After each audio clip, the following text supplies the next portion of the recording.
Sadar atau enggak, di balik infrastruktur penting yang kita andalkan setiap hari, ada sebuah pertempuran tak kasat mata yang terus terjadi. Nah, hari ini kita akan menyelami sains yang melindungi jaringan listrik dan data kita dari kegagalan total.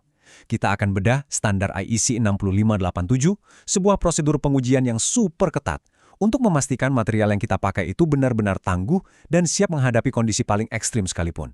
Coba deh, perhatikan jaringan kabel ini. Ini adalah urat nadi dunia modern kita.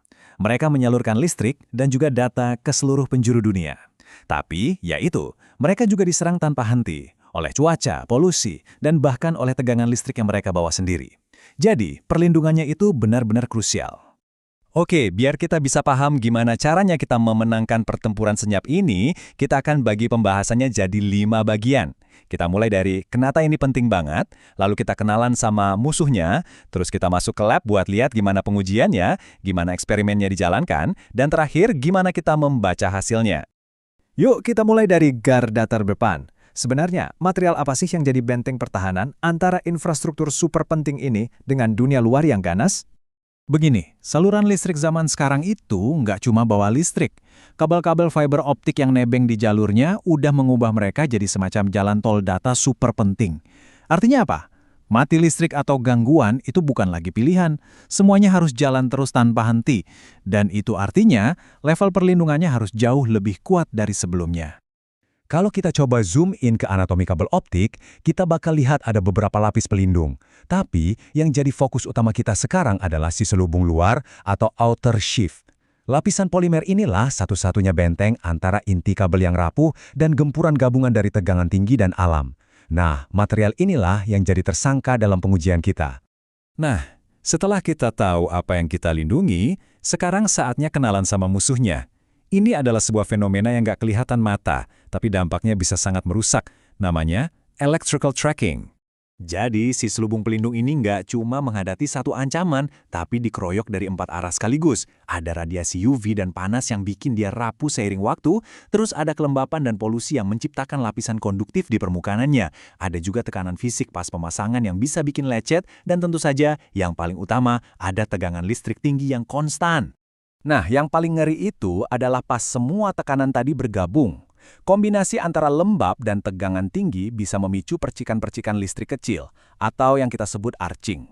Bayangin aja kayak ada badai petir super mini di permukaan kabel. Percikan ini benar-benar membakar dan mengikis materialnya, pelan-pelan menciptakan jalur kehancuran. Jadi intinya begini, electrical tracking itu adalah proses terbentuknya jalur konduktif ini. Jalur yang terbuat dari karbon hangus tepat di permukaan material isolator.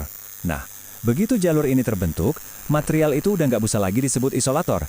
Dia berubah jadi konduktor, dan kegagalan sistem tinggal tunggu waktu aja. Lantas, gimana cara kita tahu sebuah material itu tahan banting atau enggak? Kan nggak mungkin kita nunggu puluhan tahun buat lihat hasilnya di lapangan. Makanya, kita bawa medan perang itu ke dalam laboratorium. Kita simulasikan kondisi terburuk selama bertahun-tahun, tapi kita percepat prosesnya jadi cuma dalam hitungan jam. Tes IEC 60587 ini berdiri di atas 3 pilar utama.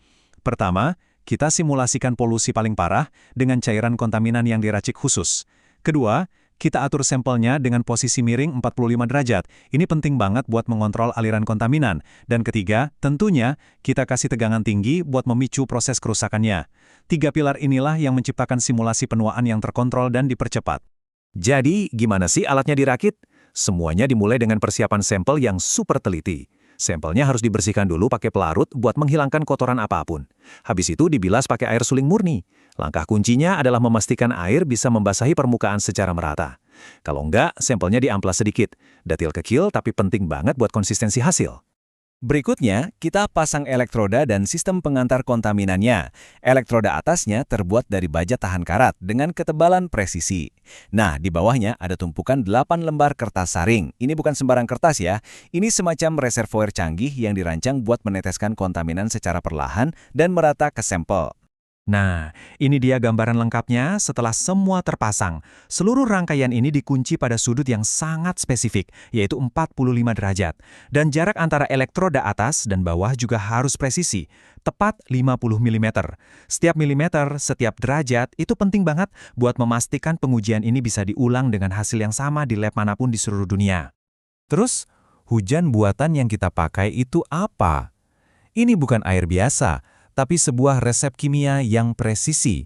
Campuran 0,1% amonium klorida dengan 0,02% zat pembasah. Tujuannya untuk menciptakan cairan dengan tingkat resistivitas listrik tertentu, meniru kondisi polusi industri atau pesisir yang paling korosif. Semuanya terkalibrasi. Oke, alatnya udah siap, resep kimianya udah pas, semuanya udah dikalibrasi. Sekarang saatnya kita nyalain tegangannya. Ada dua cara utama buat menjalankan eksperimen ini, masing-masing dirancang untuk menguji ketahanan material dari sudut yang berbeda.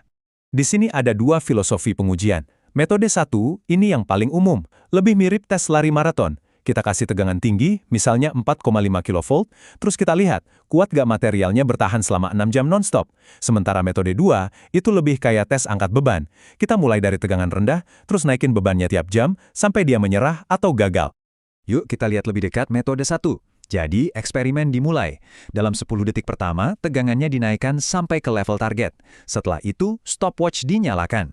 Selama 6 jam ke depan, material ini harus tahan digempur tegangan konstan dan tetesan kontaminan yang stabil. Syarat lulusnya, 5 sampel yang diuji harus bertahan penuh selama 6 jam tanpa ada satupun yang gagal. Jadi, apa sih yang dianggap gagal itu? Standarnya sangat jelas. Kriteria A itu basisnya sirkuit. Kalau arus listrik tiba-tiba melonjak di atas 60 mA, itu artinya jalur konduktif sudah terbentuk. Kriteria B itu visual, kalau teknisi melihat ada jejak hangus yang merambat terlalu jauh di sampel. Dan tentu saja, ada kriteria universal. Kalau sampelnya sampai terbakar, ya udah, tes langsung dihentikan. Setelah 6 jam yang menegangkan itu selesai, gimana cara kita menafsirkan hasilnya? Nah, disinilah kita beralih dari pengujian ke sebuah putusan akhir. Sistem klasifikasinya sebenarnya sangat lugas. Material akan diberi peringkat berdasarkan level tegangan tertinggi yang berhasil ia lewati selama 6 jam penuh. Kalau lulus di 4,5 kV, dia dapat peringkat tertinggi, kelas 1A45. Kalau cuma kuat di 2,5 kV, ya peringkatnya jadi kelas 1A 2,5. Simple dan jelas. Nah, ini penting. Kalau suatu saat Anda melihat laporan pengujian IEC 60587, ini contekan Anda. Laporan yang valid dan lengkap harus mencantumkan semuanya. Materialnya apa, disiapinya gimana, pakai metode tes yang mana, dan kriteria gagalnya apa. Laporan itu juga wajib mencantumkan klasifikasi akhir, DAN, dan kedalaman erosi maksimum. Ini memberikan gambaran yang utuh soal performa materialnya. Jadi pada akhirnya semua proses yang presisi, bahan kimia, dan tegangan tinggi yang rumit tadi, semuanya disaring menjadi satu klasifikasi sederhana. Satu angka itu, misalnya 1A4.5, adalah sebuah jaminan. Itu adalah bukti terukur bahwa sebuah material punya ketangguhan yang dibutuhkan untuk menjaga lampu kita tetap menyala dan data kita tetap mengalir dari tahun ke tahun. Jadi, saya mau tinggalkan Anda dengan pemikiran ini. Lain kali Anda berkendara melewati tiang listrik atau melihat kabel yang melintang di atas kepala, coba deh berhenti sejenak. Ingatlah bahwa di permukaan kabel-kabel itu sedang terjadi pertempuran skala mikro tanpa henti. Dan ada seluruh cabang ilmu pengetahuan yang didedikasikan untuk memastikan perisai pelindungnya selalu menang.